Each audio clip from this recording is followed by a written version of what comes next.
กเลยห้องเฮียนแล้วลูกหิวเขามียังกินบ่โอ้ลูกไปเบิ่งเงินคว้าแม่ถามว่าบ่มีของกินพอสิเอาเงินให้ไปซื้อโดยพอคือบ่มียังกินเลยวะ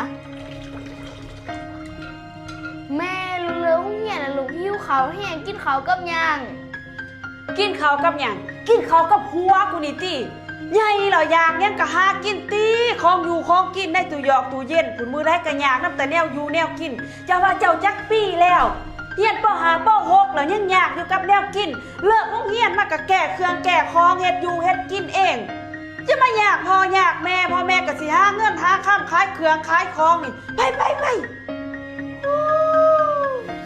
นี่นะทุกคนใครอยากได้เคี่ยวลาห้อยมาเอาช่วงนี้เลยเกียงจัดโปก1 แถม 1เด้อทุกคนโค